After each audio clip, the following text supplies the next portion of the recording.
estamos de vuelta. Qué gusto que continúan acompañándonos. Hacemos un paréntesis de la información para hablar de temas más sabrosos, literalmente. Estamos a pocos días de la llegada de las fiestas patrias, días en los que los platillos típicos forman parte de la convivencia como un homenaje a nuestra historia, a nuestra cultura, a nuestra identidad y, por supuesto, nuestras tradiciones. En muchas de las mesas mexicanas seguramente estarán presentes alimentos como el maíz, el chile, el nopal, el jitomate o el frijol.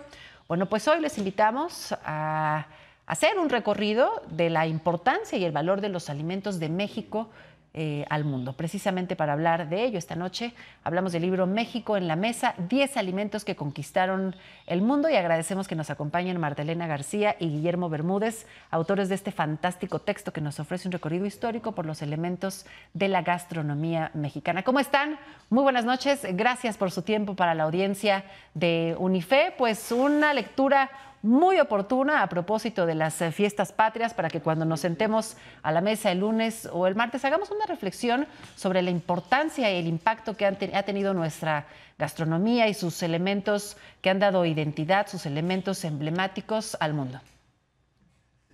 Pues sí, así es. Buenas noches, gracias por la invitación. Pues sí, es un buen momento para hacer esa reflexión, para saber qué ha pasado con esos alimentos ancestrales que se resisten a morir. Muchos de ellos los seguimos comiendo, a pesar de que muchos también van a la baja, como la tortilla y el frijol, por ejemplo. ¿No es así, Guillermo? Pues sí, precisamente sería cuestión de que no solamente en las fiestas patrias comiéramos nuestros alimentos mexicanos, Claro. porque como dice Marta, pues el frijol, el maíz y otros alimentos están en franca disminución de su consumo y también de su producción. También el guajolote, por cierto, ¿eh? Ahora, es importantísimo pensar lo que significó esta exportación, permítanme utilizar este tema, o este regalo de México al mundo.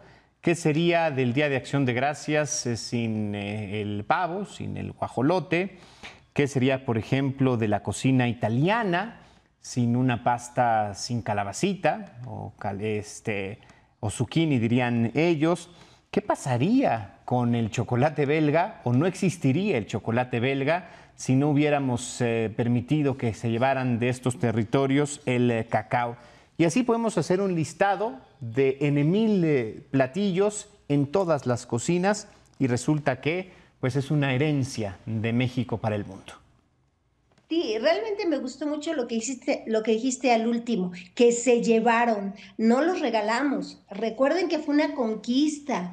Recuerden que así como se llevaron el oro y la plata quienes nos conquistaron, pues obviamente también se llevaron, sin saberlo ellos, el mayor tesoro que habían producido estas tierras, que produjeron estas tierras, que nuestros alimentos que con miles de años de anticipación se fueron sembrando, cultivando y adaptando a diferentes climas, a diferentes suelos y demás. Ese es nuestro mayor tesoro. Y sí, se lo llevaron, pero no como regalo, reitero. Y una vez que estuvieron en el mundo, pues lo más curioso es que actualmente estos 10 alimentos están en la mayoría de los países. Y como bien dices, Alejandro, ¿qué sería de la cocina italiana? Y yo iría incluso más lejos, de la cocina mediterránea. Claro. Sin el jitomate, por ejemplo. ¿Qué sería de la cocina hindú sin el chile? Por supuesto. También, Guillermo, ejemplo. Marta, si les parece, hagamos un breve recorrido por estos 10 alimentos. Escojan uno al azar, el que ustedes quieran, por el cual podamos empezar, y pues ya vemos cómo nos da tiempo de lo que nos tienen que contar en este libro sobre estos 10 alimentos. ¿Con cuál empezamos? Sale, yo primero pediría que el auditorio hiciera un ejercicio mental muy rápido y dijera, a ver, ¿cuáles son estos 10? Porque es como un reto. El nopal, el maíz. El nopal no, fíjate, porque Mira. no, en muchas partes lo vemos hasta en el cine. muchas veces retratado, y pues resulta que se podían ir muriendo de hambre los refugiados españoles que huían del franquismo, y ahí estaban los nopales y no se los comían porque no sabían que eran Por comestibles. las Bueno, espinas. empecemos por el jitomate que ya lo mencionamos, ¿no? Ajá, Por ok. Empecemos favor. por el jitomate. ¿Cuántas variedades de jitomate están a nuestra disposición actualmente? 3. El saladet, el bola y el cherry. Pero resulta que tenemos más de 30 variedades. Tenemos jitomate riñón, jitomate acostillado, en fin, muchas otras variedades. Hay verdes, cerca de morados tipo cafecitos, otro. Eso está en el libro. Descubrir qué variedades de jitomate tenemos, variedades nativas, porque aquí surgió el jitomate. ¿Y por qué no las estamos comiendo? Las razones de ello también están en el libro. ¿Por qué solo comemos 3 variedades de jitomates? Sí. Porque Clásico. además, Guillermo, no sé si coincidas en esta dinámica del mercado, cada vez es más difícil tener acceso a estas otras variedades. Quizás, pues antes no las encontraríamos en el supermercado, pero en el tianguis, en el mercado local.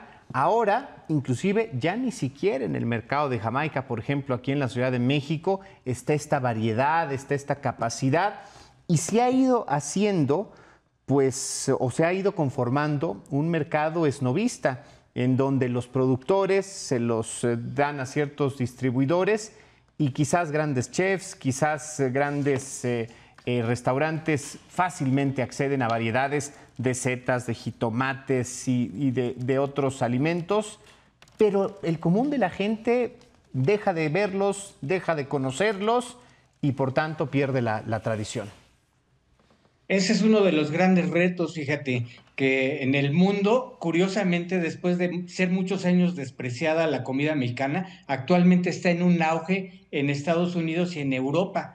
Pero el riesgo es justamente lo que tú dices, que al volverse un alimento gourmet, por ejemplo, una tortilla nixtamalizada de buena calidad, llega a costar hasta 50, 60 pesos, ¿no? O sea, ¿quién tiene acceso a eso? Entonces nuestras tortillas de maseca, de minza, hablemos de marcas en Sí, concreto, sí. que son harinas de maíz, pues son las que están al alcance de la población, y son muchas veces dictados de los propios mercados, ¿no?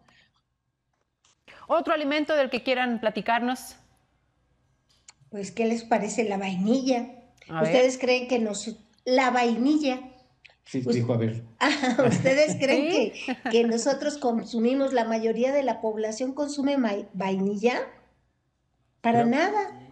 Lo que consumimos como vainilla es una sustancia que están haciendo en laboratorio Que es y una que esencia, además ¿no? En realidad le llaman como Un jarabe. esencia de vainilla, pero no es el extracto propiamente, ¿no? para nada. Se le llaman vainillina, es Es- esta cosa que luego nos mienten, nos dicen sabor vainilla. La O vainilla sabor, viene en una vaina.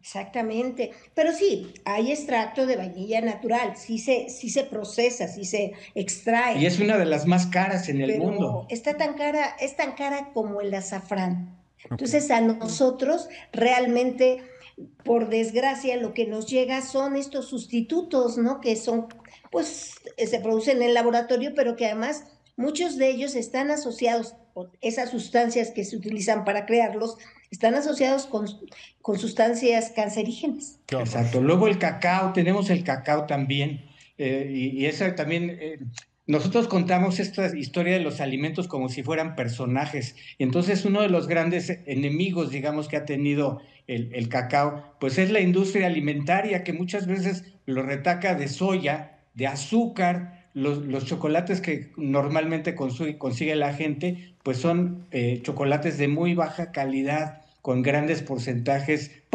digamos, poco porcentaje de pasta de cacao y mucha azúcar, entre otras cosas. Y en realidad es más manteca de cacao que Claro. propiamente cacao. Ahora, ¿qué ha Exactamente. pasado, Guillermo, Marta, en los últimos años? Porque el precio del cacao a nivel internacional ha subido, se ha ido por los cielos, hay escasez, los grandes productores de cacao y de chocolate, que ya es el derivado o un producto derivado del cacao propiamente, una elaboración, también presenta, y entonces resulta que de pronto el alza de precios y la carestía han sido motivo de reportajes, de análisis y de cubrimiento. ¿Qué ha pasado en ese sentido? Pues ha pasado que, digamos, hay una problemática muy compleja. Los grandes productores están en África y desgraciadamente arrastran lo que es el esclavismo. Hay trabajo esclavo ahí donde participan inclusive niños. Es un chocolate amargo verdaderamente, porque además se ha deforestado, se produce no en una selva como debiera de ser, como surgió, sino se produce en monocultivo a sol abierto. Entonces, ahí en África resulta que ya no tienen, apenas les alcanza para sobrevivir a los pequeños productores. Y entonces no les da chance de reinvertir en renovar los cacautales. Por tanto, la producción se desplomó en los años más recientes y de ahí viene el gran incremento en los precios mundiales. Además, las afectaciones que está provocando el cambio climático, la deforestación, Así es. todos esos son factores que afectan la producción, en este caso del cacao. Por fortuna acá está empezándose a rescatar parte del cacao. Los investigadores que están trabajando en Veracruz, en Tabasco y en otras partes de la República están viendo esa posibilidad del rescate de nuestro cacao. De que conservemos esa parte. El cultivo del cacao aquí en México se hace de alguna manera como la milpa, es un policultivo. Igual debe de hacerse con el cacao, porque si destruye uno la selva, se comienza a erosionar, se comienza a cultivar con agroquímicos y pues no resulta a la larga. Ale, perdón que me meta aquí, nada más déjame aprovechar antes de que nos movamos del cacao. ¿Qué pasa con esta especie? Me gustaría que nos explicaran de un tipo de cacao al que llaman rubí, que pareciera un hallazgo reciente y del que no se tenía registro, que solo tendría, vamos a decir, la producción natural solo se daría en Brasil y en África. ¿Qué pasaría con realmente esto? No tengo información concreta sobre esta variedad que tú dices, pero lo que sí te puedo comentar es que uno de los centros de origen, si no es que el único centro de origen, se da en la Alta Amazonia, justamente en la zona de Ecuador. Y entonces de ahí podría haberse gestado esta variedad. Realmente solamente se habían identificado 3. Uno de ellos era el forastero, ¿no? Y sabemos poco del cacao porque además ya se ha venido deteriorando a tal grado las variedades que ya es muy difícil encontrar las razas originales. Y sobre el impacto económico de los alimentos mexicanos que tienen a nuestro país, ¿nos cuentan algo además, por supuesto, de la identidad? También hay que hablar de los aportes económicos que nos da nuestro campo. Pues desgraciadamente, digamos que no ha habido una buena política de apoyo a los pequeños y medianos productores, quiero decir, a escala mediana y a escala pequeña, de estos productores, que son los que curiosamente siguen manteniendo estos cultivos de manera tradicional, no en monocultivo, y son los que están menos apoyados por las autoridades y por demás. ¿Qué te puedo decir? De manera tradicional, ¿no? En los últimos 12, vamos, desde el neoliberalismo, eso fue lo que ocurrió. Exacto. Sí, no sé si quieres abundar. Sí, realmente entonces el campo ha venido sufriendo un deterioro y un abandono en general. Entonces de ahí que nosotros tengamos que importar alrededor de la mitad de los alimentos que consumimos, y paradójicamente somos una potencia agroexportadora. ¿Pero de qué creen? Pues de tequila, de cerveza, de frutos rojos, y con esa lógica del neoliberalismo, vamos a producir lo que se vende, se puede exportar más, y aunque tengamos que importar lo que comemos, y el aunque maíz, sea de baja calidad. O el maíz transgénico. Exactamente. Ahora, Así Guillermo, Marta, ¿cómo podemos los mexicanos reencontrarnos con estos ingredientes? ¿Cómo vale la pena pues reencontrarnos con la mesa tradicional mexicana? Pues yo le recomendaría que se echaran un bocadito de libro y fueran viendo a estos personajes tan entrañables, a estos 10 personajes, y los acompañaran en su viaje por la vida, desde cómo los pueblos originarios los fueron elaborando, creando, cómo las maravillosas cocineras en la antigüedad fueron combinándolos, porque es increíble, por ejemplo, en cuanto a la variedad de chiles, los comemos, pero nunca nos preguntamos cómo se producen, de dónde vienen, porque estarán de acuerdo que si ustedes van a Oaxaca, pues van a encontrar chiles que no hay en Puebla ni en la Ciudad de México o en Jalisco. Entonces, es eso, es echarse un viajecito y ver de dónde vienen, que nos cuenten su historia, cuáles son sus retos actuales. Por ejemplo, en el caso del frijol, que los jóvenes están dejando de consumir frijoles, cuando el frijol con la tortilla es una proteína de lo mejor, esa combinación. Entonces, que nos cuenten su historia, que veamos por qué se están produciendo cada vez menos, y como consumidores, que apoyemos la producción consumiéndolos, porque si no los consumimos, se van a perder. Se ha visto, digamos, el frijol con un cierto desprecio, con un cierto racismo, pensando que es un alimento de baja calidad y sustituyéndolo por proteínas como la carne, como si solamente, al decir proteína, sinónimo carne, ¿no? Entonces, no, debemos de volver a la vista, y ustedes encontrarán en el libro que nuestros alimentos son de una gran calidad nutricional. Por ejemplo, el guajolote supera en proteínas y en muchos nutrientes al pollo.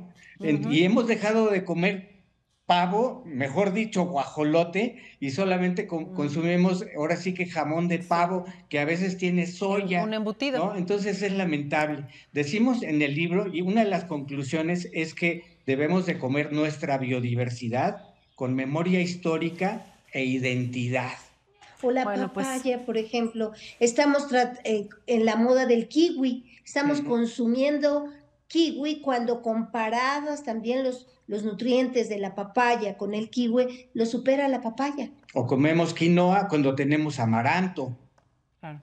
Bueno, pues para mañana un buen pretexto de desayuno, un tlacoyito con relleno de frijoles y arriba pues una buena salsa y nopales. Y pues bueno, invitar a la audiencia a que lean y que den este recorrido gastronómico, México en la mesa, 10 alimentos que conquistaron el mundo, y quizá sea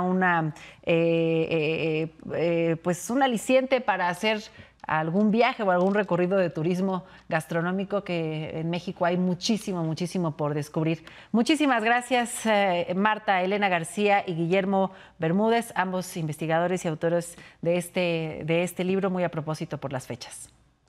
Gracias a usted. Gracias. Enhorabuena. Que les vaya Muchísimas bien. gracias. Saludos. Igualmente.